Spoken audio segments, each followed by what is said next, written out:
교통사고로 전신마비 판정을 받은 재벌 회장. 그런데 가정부의 딸아이가 그의 방에 들어오더니 말했습니다. 회장님, 제가 고쳐드릴 수 있어요. 그날 이후 기적은 진짜로 시작됐습니다. 저는 강인호입니다. 올해 72이죠. 한국 굴지의 기업 태경미래그룹 회장으로 40년 넘게 살아왔습니다. 젊었을 때부터 주먹 하나로 시작해서 지금의 자리까지 올라왔죠. 사람들은 저를 철의 사나이라고 불렀습니다. 어떤 위기가 와도 꿈쩍하지 않는다고요. 그런데 그 별명이 얼마나 허무한 것인지 2달 전에야 알게 됐습니다. 그날도 평소처럼 지방 공장 시차를 마치고 올라오는 길이었습니다. 고속도로는 한산했고 날씨도 좋았죠. 운전기사 박 기사가 조심스럽게 운전하고 있었고 저는 뒷좌석에서 내일 있을 이사회 안건을 검토하고 있었습니다. 창밖으로 들판이 지나가는 게 보였죠. 그게 제가 본 마지막 평화로운 풍경이었습니다. 갑자기 굉음이 들렸습니다. 눈앞이 하얘지더니 몸이 붕 떠오르는 느낌이 들었죠. 정신을 차렸을 때는 이미 구급차 아니었습니다. 온몸이 찌릿찌릿했는데 그게 마지막으로 느낀 감각이었습니다. 중앙선을 넘어온 대형 트럭이 저희 차를 정면으로 들이받은 거였죠. 박 기사는 현장에서 즉사했고 저만 겨우 살아남았습니다. 병원에서 깨어났을 때 제일 먼저 본 건 하얀 천장이었습니다. 고개를 돌리려고 했는데 움직여지지 않았죠. 손을 들어보려고 했습니다. 역시 안 됐습니다. 발가락이라도 꼼지락거려 보려고 했지만 아무 느낌이 없었습니다. 숨은 쉬어지는데 제 몸이 제 몸 같지가 않았죠. 마치 다른 사람의 몸에 제 정신만 갇혀 있는 것 같았습니다. 의사가 들어왔습니다. 젊은 의사였는데 제 눈을 똑바로 쳐다보지 못하더군요. 그게 뭘 의미하는지 저는 본능적으로 알았습니다. 회장님, 경추 손상이 너무 심각합니다. 척수가 거의 완전히 끊어진 상태입니다. 의사는 한참을 망설이다가 입을 열었습니다. 평생 휠체어는커녕 손가락 하나도 못 움직이실 겁니다. 전신마비입니다. 전신마비. 그 4글자가 제 머릿속에서 울렸습니다. 40년 동안 이 손으로 직접 서류에 사인하고 악수하고 회의실 탁자를 내리쳤는데요. 이 다리로 공장을 누비고 해외 출장을 다니고 골프장을 걸었는데요. 그게 이제 다 끝이라는 겁니까? 저는 아무 말도 할 수 없었습니다. 목소리가 나오지 않았거든요. 나중에 안 사실이지만 성대도 손상을 입어서 말을 하기가 어려운 상태였습니다. 그러니까 저는 눈만 깜빡일 수 있는 채로 이 세상에 남겨진 거였죠. 병실 창밖으로 해가 지고 있었습니다.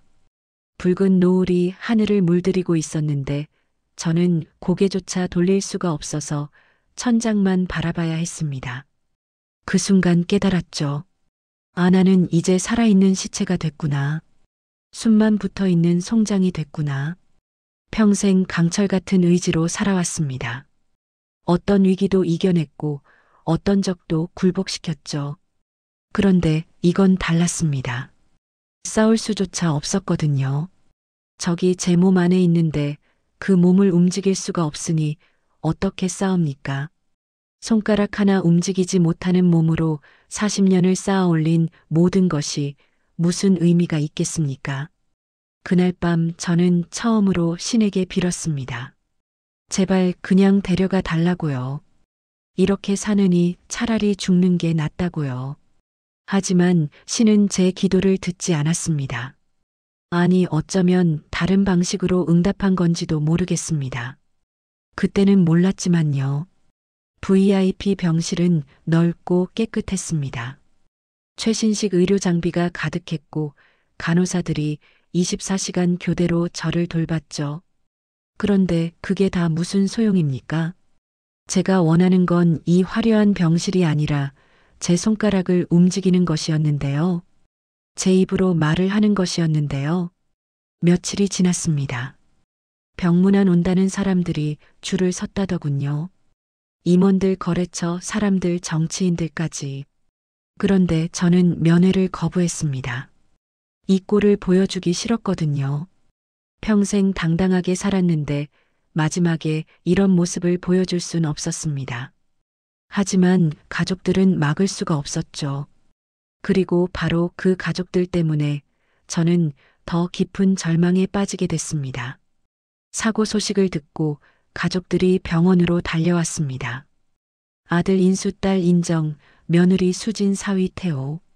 4명이 병실 문을 열고 들어왔을 때 저는 솔직히 조금은 기대했습니다. 그래도 피부치인데 걱정은 하겠지 하고요. 아들 인수가 제일 먼저 입을 열었습니다. 아버지 괜찮으세요? 목소리에 걱정이 묻어 있는 것 같았습니다. 그런데 그 다음에 나온 말이 저를 얼어붙게 만들었죠. 그런데 의사 선생님 말씀이 회복이 어렵다면서요. 그럼 이제 회사 일은 어떻게 하죠? 딸 인정이 옆에서 거들었습니다. 아버지가 이제 의사결정을 못 하시는데 지분은 어떻게 정리해야 하죠? 빨리 정리 안 하면 주가가 흔들릴 텐데. 며느리 수진이도 한마디 했습니다. 이번 기회에 회장 자리 내려놓으시는 게 맞지 않을까요? 어차피 업무를 보실 수 없으시잖아요. 사위 태호는 아무 말 없이 창밖만 보고 있었습니다. 하지만 그 침묵이 동이라는 걸 저는 알았죠. 저는 눈만 깜빡이며 그들을 바라봤습니다. 아들과 딸의 눈에서 걱정은 찾을 수 없었습니다. 대신 계산기가 돌아가는 게 보였죠. 지분이 얼마고 내가 얼마나 가져갈 수 있을까? 그 생각만 하고 있는 게 뻔히 보였습니다. 목이 막혔습니다. 말을 할 수 있었다면 당장 소리를 질렀을 겁니다. 내가 아직 죽지도 않았는데 벌써 유산 얘기냐고요. 하지만 저는 소리를 낼 수가 없었습니다. 그저 눈물만 눈가에 맺힐 뿐이었죠. 그런데 인수가 그 눈물을 보고 한 말이 더 가관이었습니다. 아버지 울지 마세요. 저희가 잘 처리할 테니까 걱정 마세요. 잘 처리한다. 그 말이 무슨 뜻인지 저는 너무나 잘 알았습니다. 그날 이후로 가족들은 매일 병원에 왔습니다. 하지만 제 상태를 물어보는 게 아니라 변호사와 회계사를 데리고 와서 저한테 서류에 도장을 찍으라고 했죠. 물론 저는 손을 움직일 수 없으니 무인 날인을 하겠다고 했습니다. 인정이 말했습니다. 아버지 그냥 눈으로 동의 표시만 해주시면 돼요. 저희가 알아서 처리할게요. 알아서 처리한다. 또 그 말이었습니다. 저는 눈을 감았습니다. 동의하지 않겠다는 표시였죠. 그랬더니 인수가 짜증을 냈습니다. 아버지 왜 이러세요? 어차피 회사 일 못 보시잖아요. 빨리 정리해야 주주들도 안심하고. 저는 계속 눈을 감고 있었습니다. 그랬더니 며느리 수진이 한숨을 쉬며 말했습니다. 시아버님이 고집이 너무 세셔. 본인 상황을 모르시나? 사위 태호도 드디어 입을 열었습니다. 장인어른 이제 좀 놓으셔야죠. 젊은 사람들한테 맡기세요. 저는 그제야 깨달았습니다. 이 사람들은 저를 걱정하는 게 아니라 제가 빨리 손을 놓기를 바라고 있구나. 아니 어쩌면 제가 빨리 죽기를 바라고 있는 건지도 모르겠다고요. 그날 밤 병실에 혼자 남았을 때 저는 정말로 죽고 싶었습니다. 평생 모든 걸 바쳐서 키운 회사였습니다. 밤잠을 설치며 일하고 가족과의 시간도 포기하면서 만든 회사였죠. 그런데 그 회사를 물려받을 자식들이 저를 이렇게 대한다니요. 40년 전이 생각났습니다. 인수가 태어났을 때 제가 얼마나 기뻤는지 이 아이에게 좋은 것만 물려주겠다고 다짐했었죠. 인정이가 태어났을 때도 마찬가지였습니다. 이 아이들이 행복하게 살 수 있도록 더 열심히 일해야겠다고 생각했었습니다. 그런데 제가 키운 게 자식이 아니라 괴물이었던 겁니까? 눈물이 흘렀습니다. 닦을 수도 없었죠. 그냥 볼을 타고 베개로 흘러내렸습니다. 그 축축한 느낌이 제가 느낄 수 있는 몇 안 되는 감각 중 하나였습니다. 밤새 잠이 오지 않았습니다. 천장만 바라보며 생각했죠. 내가 뭘 잘못했을까? 어디서부터 잘못된 걸까? 아이들을 너무 풍족하게 키웠던 걸까? 아니면 일만 하느라 정을 주지 못했던 걸까? 답은 찾을 수 없었습니다. 다만 한 가지는 확실했죠. 이 집안에서 저를 사람으로 대해주는 사람은 아무도 없다는 것. 저는 그저 서명해야 할 서류이고 정리해야 할 자산이고 치워야 할 장애물일 뿐이라는 것. 그때 저는 정말로 포기하려고 했습니다. 그냥 눈을 감고 다시는 뜨지 않으면 되겠다고요. 그런데 바로 그때 제 인생에 빛이 들어왔습니다. 그것도 아주 작은 빛이요. 그 집안에서 유일하게 저를 사람으로 대해준 이가 있었습니다. 가정부 김선희 씨였죠. 선희 씨는 10년 전에 저희 집에 들어왔습니다. 남편이 사업에 실패하고 빚더미에 앉았다가 교통사고로 세상을 떠났다더군요. 혼자서 어린 딸을 키우며 살아야 했죠. 면접 때 그 사연을 듣고 제가 직접 채용했습니다. 그때가 생각났습니다. 면접장에 들어온 선희 씨 옆에 작은 아이가 있었죠. 3살배기였는데 엄마 손을 꼭 잡고 있었습니다. 맡길 곳이 없어서 데려왔다며 선희 씨가 죄송하다고 연신 고개를 숙였죠. 저는 그 모습이 안쓰러워서 아이에게 사탕을 하나 줬습니다. 아이가 해맑게 웃으며 고맙다고 인사하던 게 기억납니다. 그 후로 선희 씨는 묵묵히 일했습니다. 집안일을 빈틈없이 처리했고 누가 시키지 않아도 알아서 챙겼죠. 무엇보다 입이 무거웠습니다. 집안에서 무슨 일이 있어도 밖에 한마디도 새어나가지 않았죠. 저는 그런 선희 씨를 신뢰했습니다. 제가 병원에 입원하고 나서도 선희 씨는 매일 왔습니다. 가족들처럼 회사 얘기를 하는 게 아니라 제 상태를 살폈죠. 회장님, 오늘 안색이 좀 나아 보이세요. 회장님, 입술이 트셨네요. 제가 바셀린 발라드릴게요. 그런 사소한 말들이 제게는 큰 위로가 됐습니다. 적어도 이 사람은 저를 사람으로 보는구나 하고요. 어느 날이었습니다. 선희 씨가 병실 문을 열고 들어오는데 뒤에 작은 아이가 따라왔습니다. 초등학생도 안 돼 보이는 여자아이였죠. 단발머리에 소박한 옷차림이었는데 눈이 유난히 맑았습니다. 선희 씨가 죄송하다며 말했습니다. 회장님 죄송합니다. 오늘 애 봐줄 사람이 없어서요. 야간 근무가 있어서 잠깐만 데리고 왔습니다. 금방 갈게요. 저는 눈을 깜빡여서 괜찮다는 표시를 했습니다. 그런데 아이를 보는 순간 이상하게 낯익은 느낌이 들었죠. 어디서 본 것 같은데 기억이 나지 않았습니다. 그런데 그 아이가 이상한 행동을 했습니다. 제 침대 앞에 와서 한참을 저를 쳐다보더니 갑자기 제 손을 잡은 겁니다. 작고 따뜻한 손이었죠. 제가 느낄 수 있는 몇 안 되는 감각 중 하나였는데 그 온기가 이상하게 또렷했습니다. 선희 씨가 깜짝 놀라며 아이를 말렸습니다. 해소라 안 돼. 회장님 편찮으시잖아. 그런데 아이는 고개를 저으며 말했습니다. 엄마 회장님이 너무 아파요. 여기가 너무 무거워요. 아이가 제 가슴 쪽을 가리켰습니다. 이상한 말이었죠. 제 가슴은 아프지 않았거든요. 문제는 목 아래 전체가 감각이 없다는 거였는데요. 그런데 아이는 마치 뭔가가 보이는 것처럼 말했습니다. 그리고 정말로 믿기 힘든 말을 했습니다. 회장님, 제가 고쳐드릴 수 있어요. 순간 병실이 조용해졌습니다. 선희 씨가 얼굴이 하얘져서 아이를 끌어당겼죠. 해소라 무슨 소리야. 그런 말하면 안 돼. 그런데 저는 이상하게도 그 아이의 눈을 피할 수가 없었습니다. 맑은 눈이었는데 거기에 무언가가 있었어요.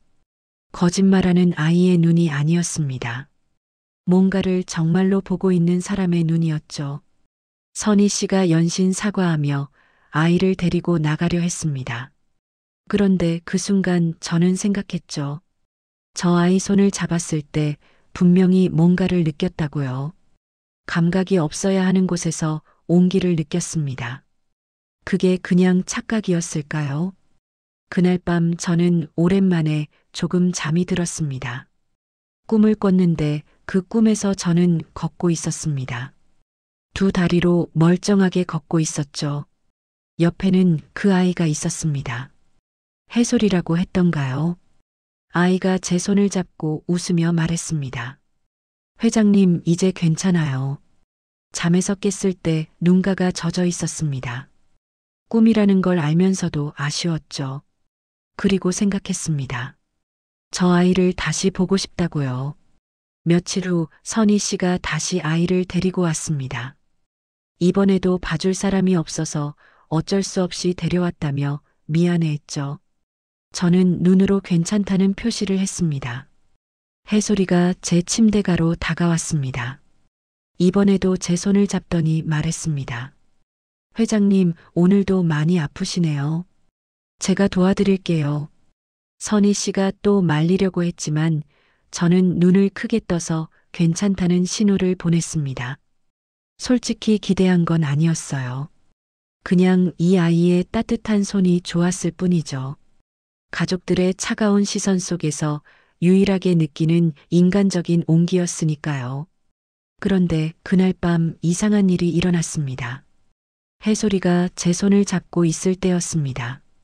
아이가 눈을 감고 뭔가에 집중하는 것 같았죠. 그러더니 작은 목소리로 중얼거렸습니다. 회장님, 몸이 너무 무겁게 울고 있어요. 여기 막혀 있는 게 있어요. 제가 조금만 도와드릴게요. 아이의 손에서 온기가 퍼져나오는 게 느껴졌습니다. 분명히 감각이 없어야 하는데 뭔가 따뜻한 게 팔을 타고 올라오는 것 같았죠. 그게 착각이 아니라는 걸 금방 알게 됐습니다. 제 손끝이 떨렸거든요. 처음에는 제가 잘못 본 줄 알았습니다. 2달 동안 꿈쩍도 안 하던 손이었거든요. 그런데 분명히 검지 손가락 끝이 미세하게 움직였습니다. 아주 조금이었지만 분명한 움직임이었죠. 선희 씨도 그걸 봤습니다. 회장님, 손이 지금 움직였어요. 선희 씨가 간호사를 불렀고 간호사가 의사를 불렀습니다. 의사가 달려와서 제 손을 이리저리 살폈죠. 회장님, 손가락을 움직여 보실 수 있으세요? 저는 온 힘을 다해 집중했습니다. 그랬더니 검지 손가락이 다시 떨렸습니다. 아주 조금이었지만요. 의사는 믿을 수 없다는 표정으로 고개를 저었습니다.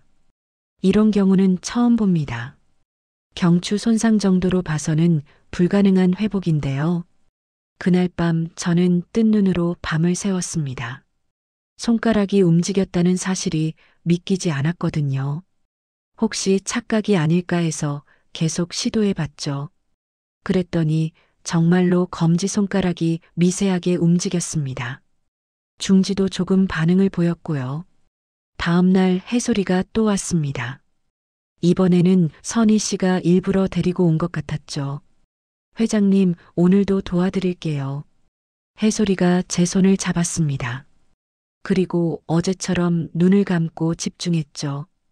아이의 손에서 따뜻한 기운이 느껴졌고 그게 제 몸으로 퍼지는 것 같았습니다. 그날은 손가락 전체가 움직였습니다. 주먹을 쥐지는 못했지만 5손가락이 다 반응을 보였죠. 해솔이가 웃으며 말했습니다. 회장님, 잘하고 계세요. 내일 또 올게요.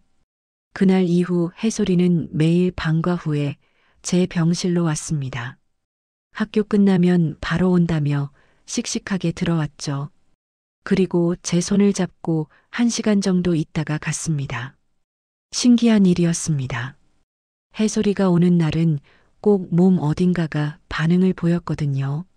손가락 다음에는 손목이 움직였고 그 다음에는 팔꿈치가 조금씩 구부러지기 시작했죠. 의사들은 기적이라며 난리가 났지만 정작 해솔이는 담담했습니다. 아저씨 원래 나을 수 있는 몸이에요. 제가 그냥 조금 도와드리는 거예요. 저는 그 말이 무슨 뜻인지 이해할 수 없었습니다. 하지만 한 가지는 확실했죠. 이 아이 덕분에 제가 살아나고 있다는 것. 어느 날 해솔이가 물었습니다. 회장님은 왜 이렇게 됐어요? 저는 대답할 수가 없었죠.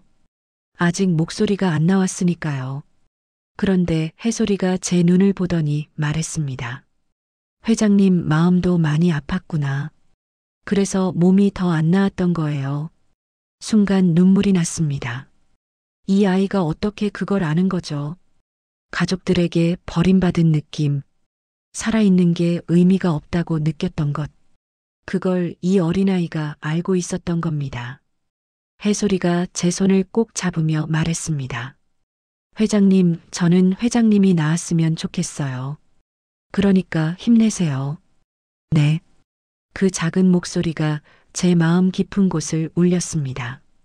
2달 동안 죽고 싶다고만 생각했는데 처음으로 살고 싶다는 마음이 들었죠.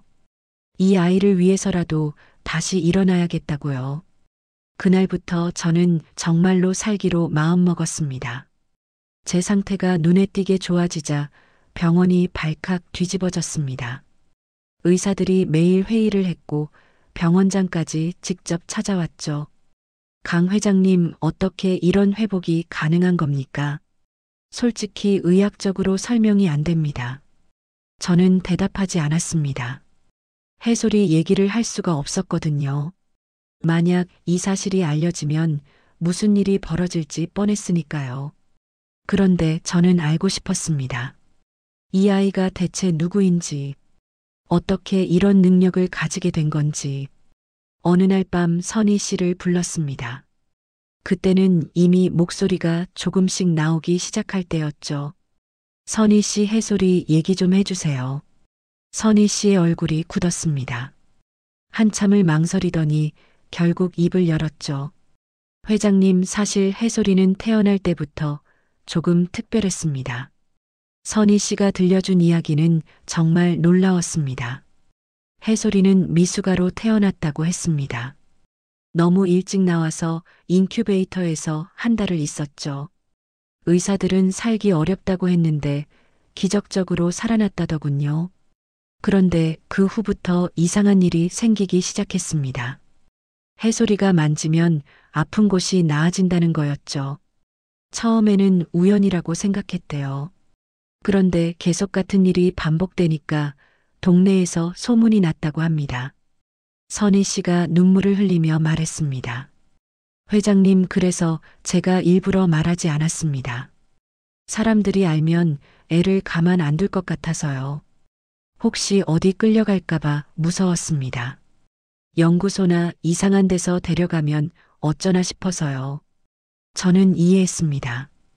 만약 해솔이의 능력이 세상에 알려지면 이 아이는 평범하게 자랄 수 없을 거였죠. 각종 의료기관이나 연구소에서 아이를 데려가려 할 것이고 언론에서는 난리를 칠 것이고요. 이 어린아이가 감당하기엔 너무 큰 짐이었습니다. 그런데 선희 씨가 조심스럽게 한 가지를 더 말했습니다.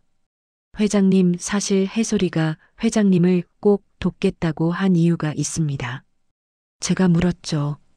무슨 이유요? 선희 씨가 대답했습니다. 해솔이 아버지가 돌아가시기 전에 그랬대요. 우리 가족을 도와준 분이 있는데 그분한테 꼭 은혜를 갚아야 한다고요. 그분이 회장님이셨습니다. 저는 기억이 났습니다. 10년 전 선희 씨 남편이 사업에 실패했을 때 채권자들한테 쫓기고 있었죠. 그때 제가 선희 씨를 채용하면서 남편 빚도 일부 정리해줬습니다. 큰 돈은 아니었지만 당시 그 가족에겐 생명줄이었던 거죠. 선희 씨가 말했습니다. 남편이 그 은혜를 잊지 말라고 해솔이한테 당부했대요. 해솔이가 그걸 기억하고 있었던 거예요. 순간 가슴이 뜨거워졌습니다. 10년 전 제가 뿌린 작은 씨앗이 이렇게 돌아온 거였죠. 그리고 그 순간 저는 돌아가신 아내 생각이 났습니다. 아내는 5년 전에 암으로 세상을 떠났습니다. 떠나기 전에 제게 이런 말을 했었죠. 여보, 선행을 베풀면 반드시 돌아와요. 그러니까 어려운 사람 보면 외면하지 마세요. 저는 그 말을 잊고 살았습니다. 그런데 지금 와서 보니 아내의 말이 맞았던 겁니다. 10년 전 제가 선희 씨 가족을 도왔던 게 이렇게 저를 살리고 있었으니까요. 선희 씨가 말했습니다. 회장님, 제발 부탁드립니다. 아무한테도 말씀하지 말아주세요. 저는 고개를 끄덕였습니다.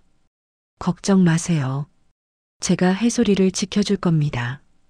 그 순간 저는 결심했습니다. 이 아이가 저를 살려줬으니 저도 이 아이를 지켜줘야겠다고요.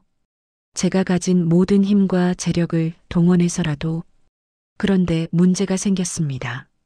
제 상태가 좋아지고 있다는 소식이 가족들 귀에 들어간 거죠. 며느리 수진이 먼저 왔습니다. 아버님, 요즘 많이 좋아지셨다면서요.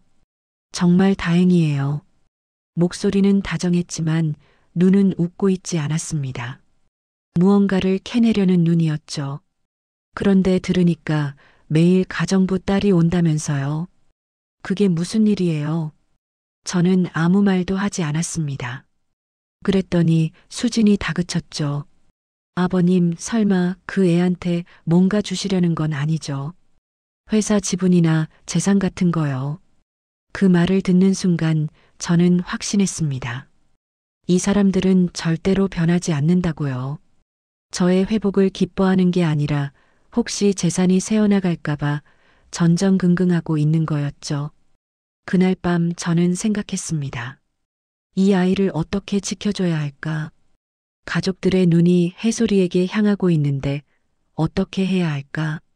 아직 제가 완전히 회복된 게 아니라서 힘이 없었죠. 하지만 무언가를 해야 했습니다. 시간이 없었으니까요. 제 회복 소식이 퍼지자 가족들이 본격적으로 움직이기 시작했습니다. 먼저 아들 인수가 왔습니다. 표정이 심각했죠. 아버지 좋아지신다니 다행입니다. 그런데 요즘 이상한 소문이 돌아서요. 무슨 소문이냐고 물었더니 인수가 말했습니다. 가정부 딸이 매일 아버지 병실에 온다면서요. 그 애가 뭔가를 하고 있다는 얘기도 있고요. 혹시 무슨 이상한 민간요법 같은 거 하는 거 아니에요? 저는 대답하지 않았습니다. 인수가 다시 말했죠. 아버지, 그 애 좀 오지 못하게 하세요. 괜히 나중에 문제 생기면 골치 아파요. 저는 거절했습니다.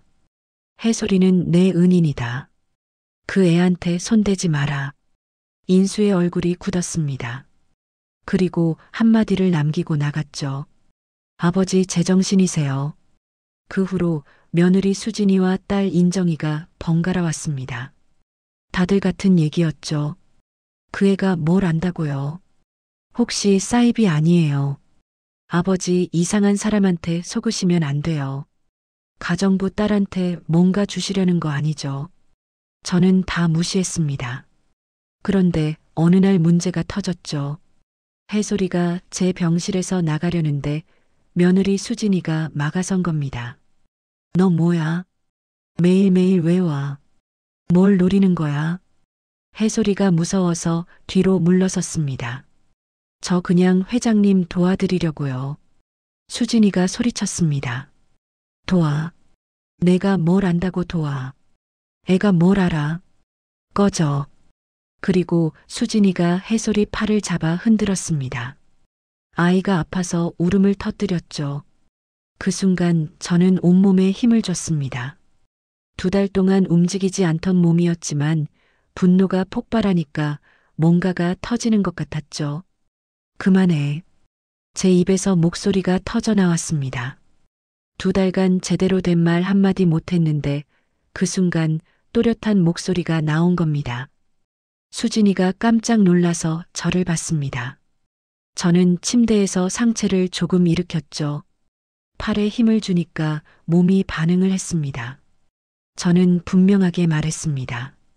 해솔이한테 손 떼면 가만 안 둔다. 수진이가 얼굴이 하얘져서 뒤로 물러났습니다.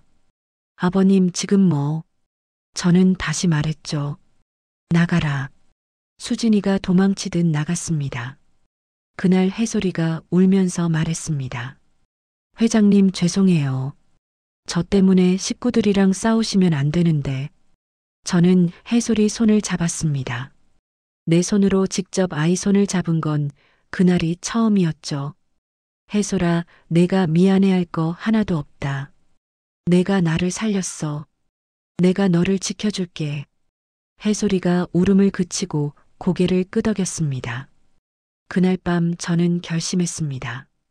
더 이상 이렇게 있으면 안 된다고요. 가족들이 해솔이에게 해를 끼치기 전에 제가 먼저 움직여야 했습니다. 그러려면 빨리 일어서야 했죠. 며칠 후 저는 드디어 손을 자유롭게 움직일 수 있게 됐습니다. 숟가락을 들 수 있었고 펜을 쥘 수도 있었죠. 목소리도 완전히 돌아왔습니다. 저는 비서실장을 불러서 비밀리에 몇 가지를 조사하게 했습니다. 제가 병원에 있는 동안 가족들이 무슨 짓을 했는지 알아야 했거든요. 며칠 후 비서실장이 보고를 가져왔습니다. 보고서를 읽는 순간 저는 눈앞이 캄캄해졌죠. 아들 인수는 제가 의식불명 상태일 때 이사회를 열어서 자기를 부회장으로 승진시키려고 했습니다. 제 결재 없이 몰래 진행하려다가 몇몇 충직한 임원들이 막은 거였죠. 딸 인정이와 사위 태호는 더 기가 막혔습니다. 제 개인 금고에 있는 현금과 금괴를 빼돌리려고 했더군요. 경비 시스템 때문에 실패했지만 시도 자체를 했다는 게 충격이었습니다.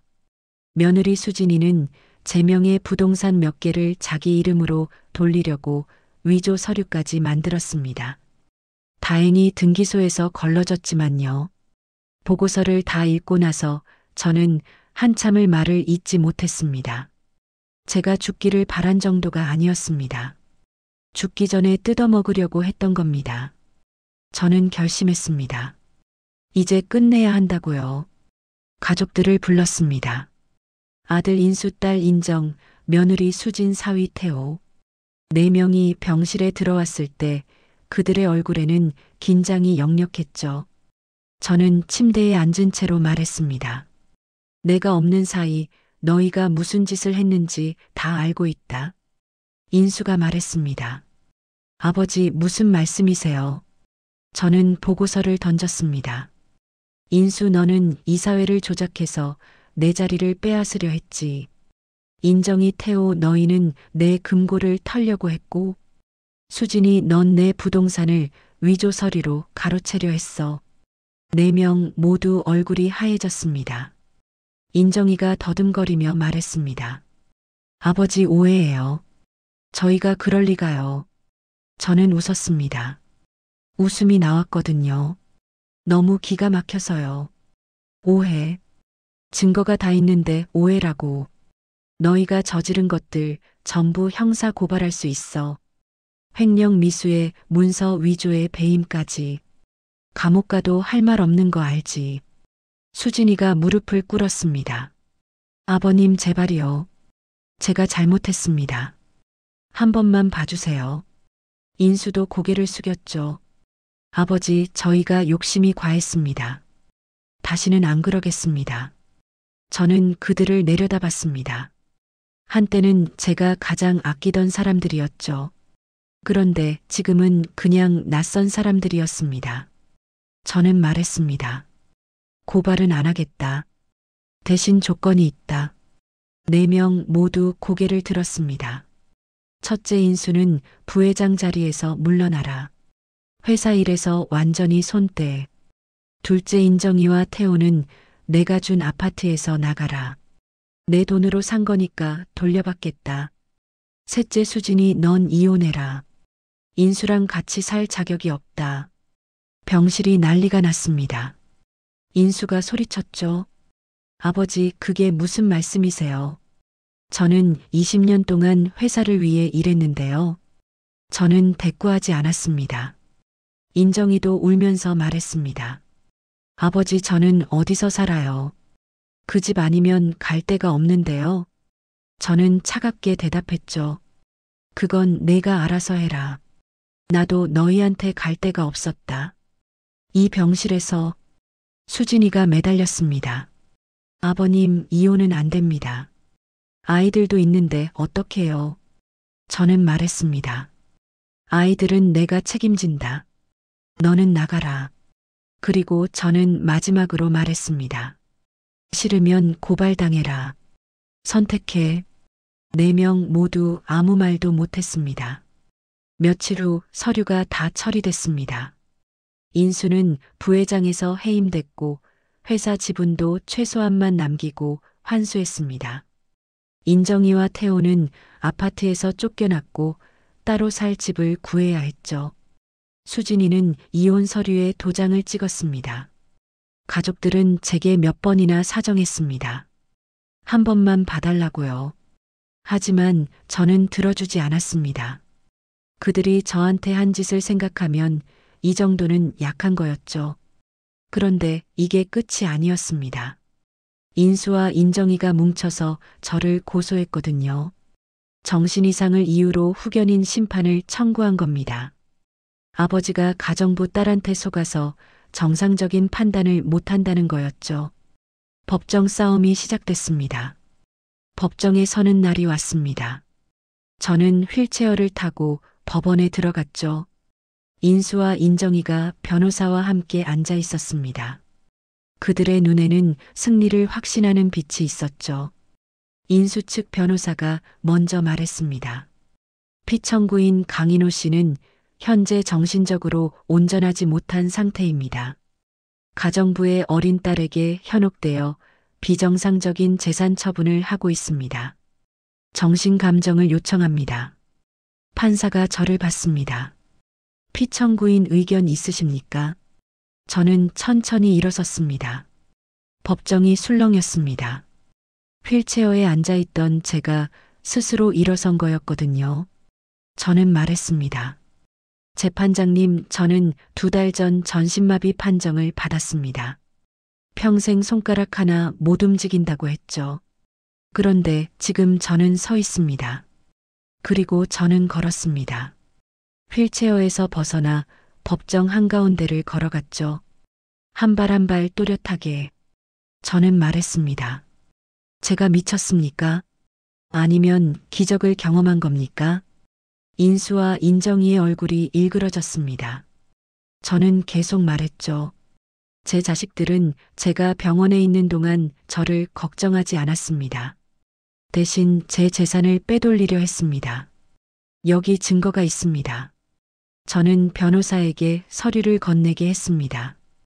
인수의 이사회 조작 시도, 인정이의 금고 절도 미수, 수진이의 문서 위조, 모든 증거가 담긴 서류였죠. 재판장님, 저는 정신이 온전합니다. 오히려 너무 온전해서 이 자식들의 본색을 똑똑히 본 겁니다. 판사가 서류를 검토했습니다. 그리고 인수와 인정이를 봤죠. 청구인 측, 이 서류에 대해 할 말 있습니까? 인수가 더듬거렸습니다. 그건 저희가 그 오해가 있어서. 판사가 말했습니다. 후견인 심판 청구를 기각합니다. 그리고 청구인 측의 행위에 대해서는 별도로 수사 의뢰하겠습니다. 인수와 인정이의 얼굴이 새파랗게 질렸습니다. 법원을 나서는데 인수가 저를 붙잡았습니다. 아버지, 제발이요. 수사까지 받으면 저는 끝납니다. 한 번만 봐주세요. 저는 그 손을 뿌리쳤습니다. 나도 끝이었다. 그 병실에서 숨만 붙어 있을 때, 그때 너희가 나한테 한 짓 잊었냐? 인수가 무릎을 꿇었습니다. 아버지, 잘못했습니다. 제가 사람이 아니었습니다. 제발이요. 인정이도 울면서 매달렸죠.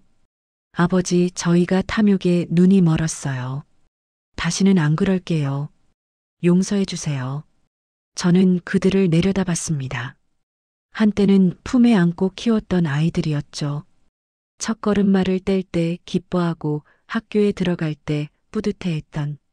그런데 지금 무릎 꿇고 있는 이 사람들은 그 아이들이 아니었습니다. 저는 말했습니다. 용서는 내가 죽기 전에 해줄 수 있을지도 모르겠다. 하지만 지금은 아니다. 그리고 돌아섰습니다. 뒤에서 울음소리가 들렸지만 저는 멈추지 않았습니다. 차에 타고 나서야 눈물이 났습니다. 가슴이 아팠죠. 그래도 후회는 없었습니다. 이게 맞는 길이었으니까요. 며칠 후 수사 결과가 나왔습니다. 인수는 배임 혐의로 기소됐고 인정이와 태호는 절도 미수로 약식 기소됐습니다.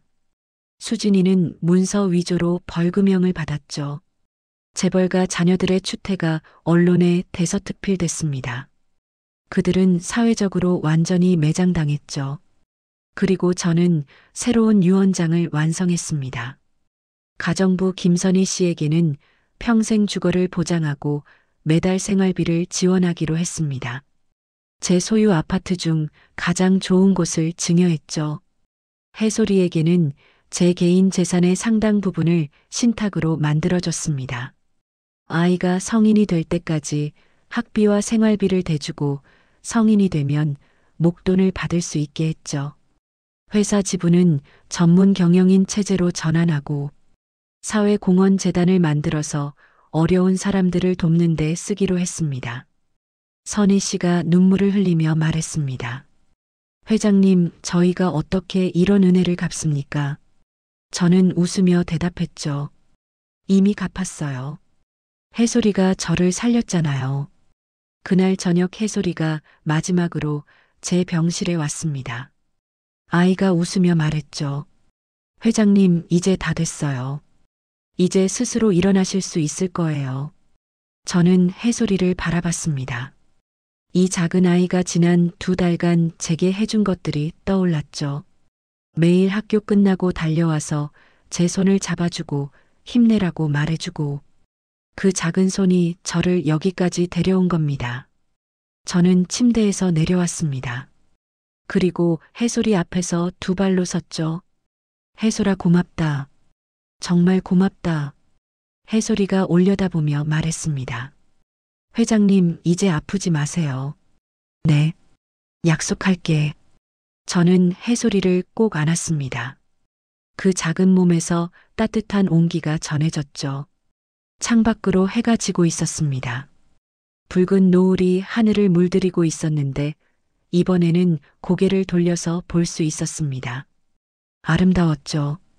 저는 깨달았습니다. 이건 끝이 아니라 시작이라고요. 해솔이가 제게 준 건 건강만이 아니었습니다. 2번째 삶이었죠. 다시 시작할 기회. 아내가 떠나기 전에 했던 말이 다시 떠올랐습니다. 여보, 선행을 베풀면 반드시 돌아와요. 맞았습니다. 10년 전 제가 뿌린 작은 씨앗이 저를 살렸습니다. 그리고 이제 저는 그 씨앗을 더 많이 뿌리려고 합니다. 기적은 끝이 아니었습니다. 그 아이가 제게 남긴 2번째 삶의 시작이었죠. 지금 이 이야기를 듣고 계신 여러분, 제가 드리고 싶은 말씀은 이겁니다. 가족이라고 다 가족이 아니고 남이라고 다 남이 아니라는 거죠. 정말 중요한 건 피가 아니라 마음입니다. 누가 당신을 사람으로 대하는지, 누가 당신의 고통에 손을 내미는지, 그걸 잘 보셔야 합니다. 그리고 선행은 반드시 돌아옵니다. 10년이 걸리든 20년이 걸리든 반드시요. 그러니까 어려운 사람 보면 외면하지 마세요. 그게 언젠가 당신을 살릴 수도 있으니까요. 여러분 곁에도 분명히 해솔이 같은 사람이 있을 겁니다. 놓치지 마세요. 오늘 이야기가 마음에 드셨다면 좋아요와 구독 부탁드립니다. 알림 설정까지 해주시면 다음 이야기도 빠르게 만나보실 수 있습니다. 여러분의 소중한 관심이 저에게 큰 힘이 됩니다. 감사합니다.